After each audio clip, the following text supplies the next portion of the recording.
Mami ma wakwaba emfa umbra Ghana nsem TVGH so wofre me adwoa searching. Anyumi nkoma Ghana for nyina teachers training, nurses trainees, for education for student we ya omo egusu wom ahofo eto aba last year nyinara. Any Ghana for nyinara.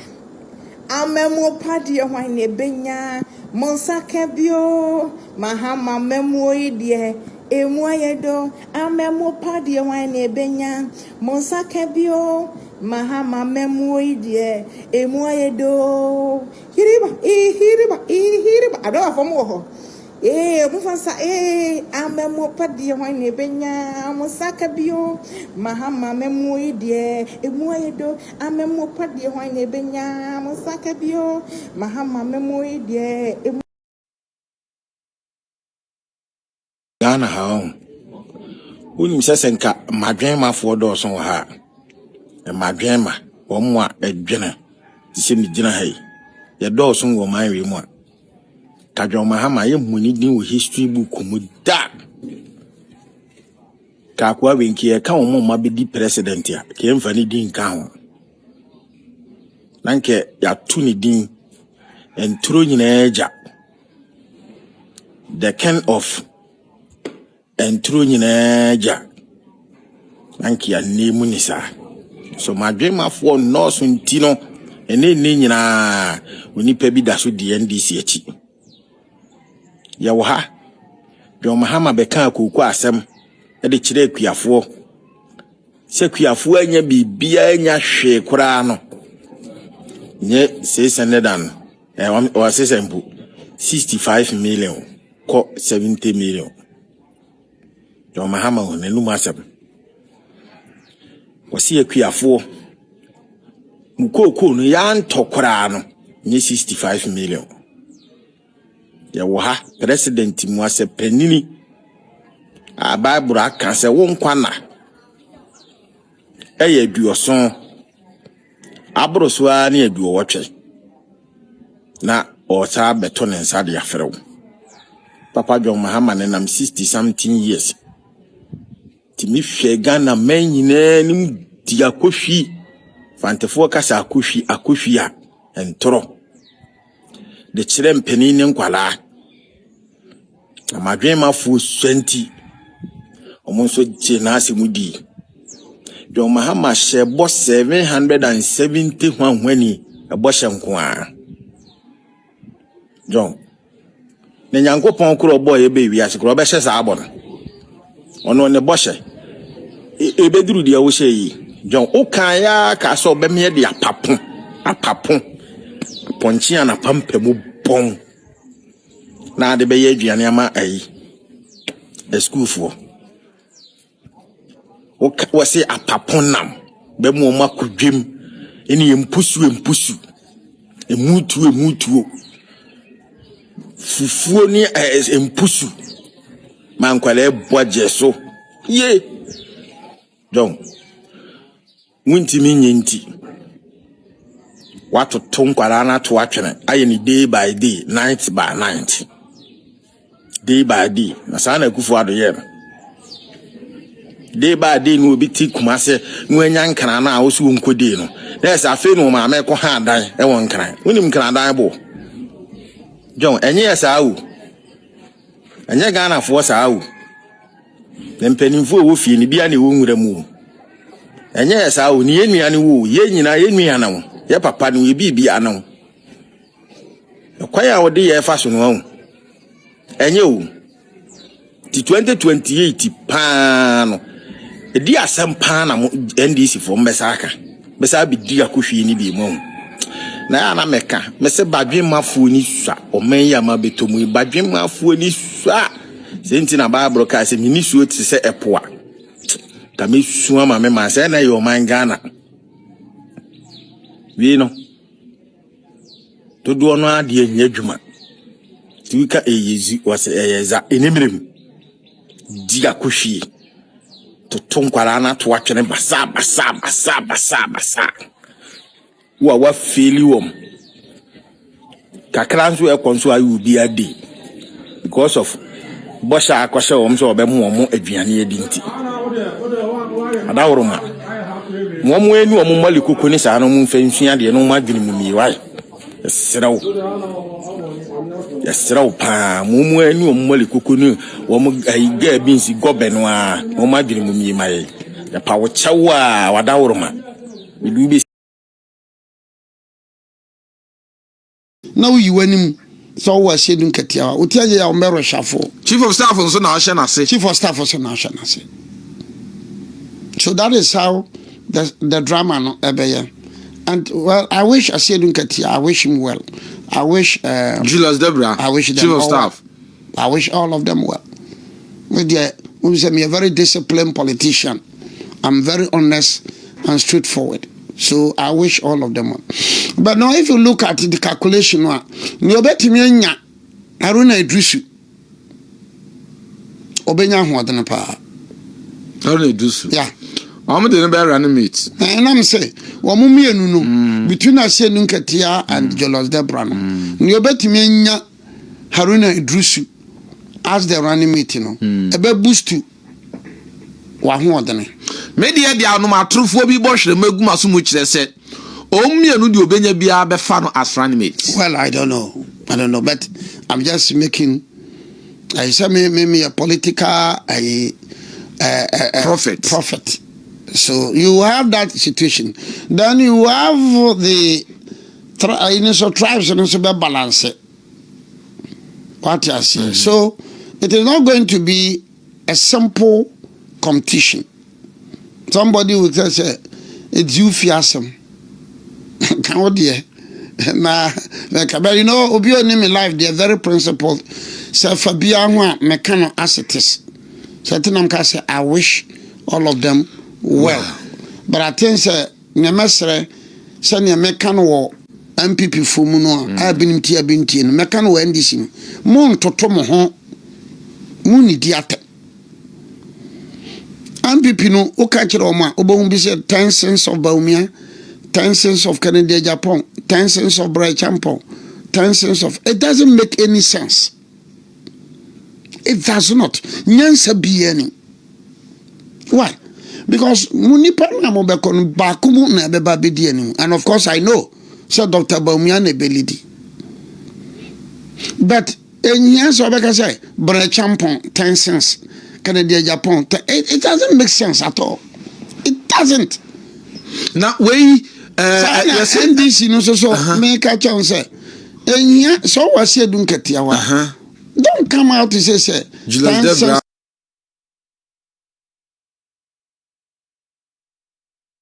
Julius Debra. Now, Julius Debra, please, it doesn't make sense. Let's show our maturity. Mumenya say, Yadwin Mudo, Yanini, Yaniefi, Yam paying for, ye did ya yes, Sam Quani, yes, Sam Quanswa, yes, Sam Kama. That is what we should do. It is politics. Movement for change for the petition be a comma OSP.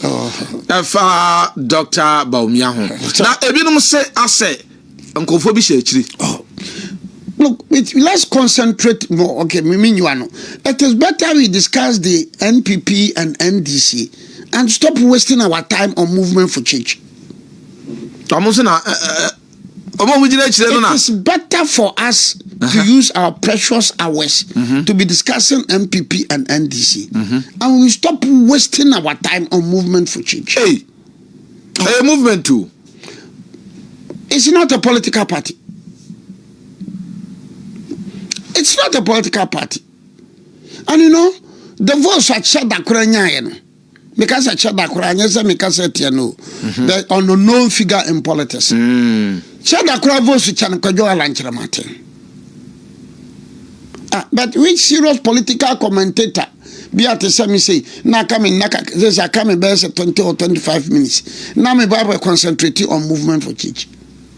Go on social media. And your mobile siana, bedia con, Benyamana Kovia, Solomon should anytime be able to what transibia. Just monitor him. That be our can't be MPP for. A bit so cry, a bit self by NPP. I agree. But I'm talking about one hiding behind the movement for change. So I'm the petition that I say Yokwa or special prosecutor. But umiaka se wama 300 pickups. Say bi obi na the man or not the man. Say bi kro kan na bi enye nokore. Say bi na de chicha wo mo. Say we yasem. Say bi kra na wo to be 50. And I say 1 or 2 crumple. Concentrate. You cannot even metamorphose from movement for change into a political party. Ebiso ana so mudin ada on pese omudin no o ba ye ni aboso yi o pese wudini ba pe bibi ma wudini mra please for kwe my concentrate on what I get now and Liverpool bebo no bibi sam say Liverpool no o hwate me grofon squad no ya power okuta Salah go Salah okuta Ishak na okuta Gapo a formidable team. Tima ok animu miensa. Wa hwe ball ache. Wo hwe ball 1 pencil kura. Now we say presently team bi kuta Salah. Okuta Ishak. No sansu kuta Gakwa. Masa. Tima ni hu pa wasase so ha pa no beye ebia Real Madrid. Mimi team Barcelona enkuta nimu ehun sa. Yeah. Barcelona enkuta nimu ehun sa. Me kan bibia achro. So ya nokore kani party se me obribu anya. So ya nokore kani pa dia. Liverpool trainer wa nimu no. Ubenya bi wo wiase pa team bia, ubenya no wo Real Madrid. Apart from that, no, wonya baby a can't tell because has to go to a friend, fearsome 5 no. We never can fearsome 3. So that is honesty. So when the fortunes of your political party say a movement to knock out down MPP for say in MPP for say but could because city FM and or TV3 and or MPP mu and send out over MPP mu dabe. Yeah, ba mu 1992 bet MPP kwa na me lawyer ni. Practicing lawyer 1992 yet MPP. What is a mekasa? No, they in America. I joined the MPP. Please stop that. Mama, well, stop for that. We are lawyer near the ABCD. What can you do for change for himself? But my husband called the CJ. My name is a friend of former. Say, Mampini so unity. One thing wants you. Also, as I summer by. Oh, yeah, sir, I know. A Supreme Court as a Supreme Court judge. The law is that a commission of inquiry or a committee of inquiry or send yes, onya juma non traha. Onya maha or boundaries. So what exceed you boundary no? And now boundary no way and one fa there's a breach of natural justice. I can go to court to have it quashed. Ya to share amount. On trash no. So pretty within shenum dia. And there no. Who pretty within shenum. Na me feel say who pretty within shenum no. Assembly o kan na nya. Me remedy be appeal. But who pretty trash no. Me remedy judicial review. Make a benny pabebre. Adumunya na kakra. Vet. Otim kokot. Otimi komani. Oh yeah. Otim kokot. And without prejudice. Men kasa say na sema you say and now without be yeah respect institutions nina. Yeah, let's respect the president. Let's respect the former chief justice. Let's respect the court process. Let's respect the attorney. Yeah, respect TBA. But mremu otim ko. Na ebinum say ewum se mremu otimi kodie nanso ne mampani ane chese na pamfo ye kire ni kuradi adanse se adent no ntwa so kura no otwa so a enye yi ebe ya de hwande amen dache yeah do bia utati se se salaki so unte da what is salaki si wasama that was 1970 for me you amadi 1969 in 1970 Salakoe. I say Salakis. Riakutu, Bafuakutu. They went to court after the passage of PDA in 1958. So please, let's respect that. Now you say because there was a Makana or had that say, Memetia, we charges now on the board on any manner. No, sir, say the beginning. Now, near war, Mamia ye. My motor kind of presidents. I say, a such a presidency be. Now, Fensono, say, Mammy, call a challenge petition near Dino. Debbie Biano, Mammy bet me a sack or court to say, near Womu ye, no. One tiasia, I may be a bit more reverse BB. Says he all court. But you see, that action by President Mahama, I say, is a very dangerous president. The removal of the Chief Justice. Chief Justice. Yeah. I don't have one yanka. No, but I'm going to say, Kakwa do Munya do. That's a Munya do. Munya do Munya hata.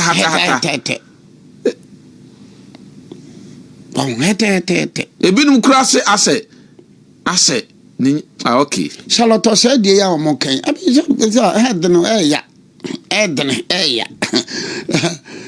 even if for crying a year complain against Charlotte say, "Oh no, naive for one kasampu, sir, no manfo, no man for no petition, no more fraud dancer for." So there's a distinction. That politics of equalization,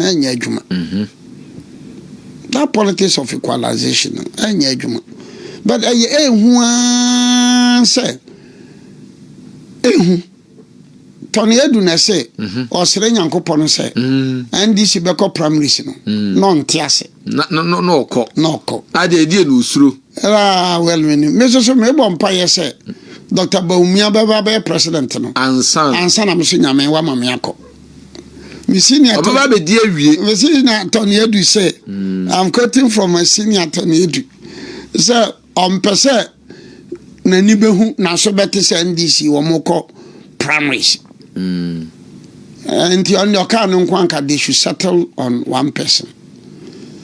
So, senior, what come at him? So, permit me to borrow your words. Mr. Niame Penny say, Mamudu Baumia, Obedia President. Eddie Chem, now I fought a good battle and I've run a good race. So, you see, President Mahama is very dangerous, Sometimes President Mahama, I keep on saying, men a man for nature who can know. When your opportunity to build a legacy, why never be a president? And no beko, no besenaba. It's not common. Well, just say, say all the ranks in politics. Sierra Leone, Obenya Siaka Stevens.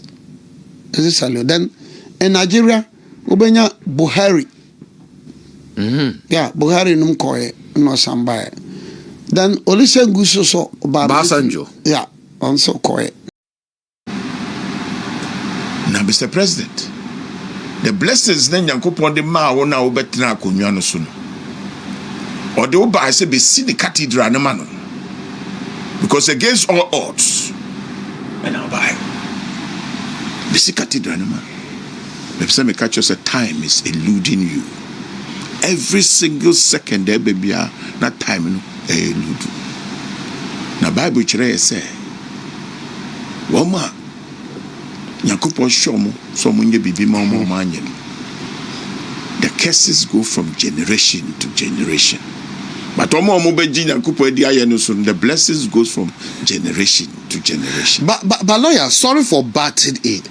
Ebia, who said and said you say areas the global village obibe call the internet no so. Na we could read near maybe why na yen kiosa near man agina. 6 July, that was in the month of July. Obi a post to where I think rightly so because and also Obosu Eka Hunse. Obi reading or say President John Mahama has announced that the abandoned National Cathedral site will be converted into a National Cultural Convention Center. The new center will feature a multi-purpose arena, amphitheater, exhibition pavilions, and a creative economy hub. This forms part of its 24-hour economy plan to promote Ghana's culture, arts, sports, and tourism. So this is posted on the net. Yeah, National Cathedral, say, Ena, Omateni, and also Bedaneno, at the well, yet say, be a council, be Sandino. Last time, Minister of Local Government and Religion, the Koy or say, no, be so person done no bit 250 million. Yes, see, they are done no higher. So, be see some unity be a mom, say, honey, a pastor enough, the economy, the any of my floor. Yatiti same be as a president in two the new to say, be a me perceive way and as a PD way. And the time we had to the new to and so called and say, or say, yes, stay here for instance, got the time in the yard. That for instance, got the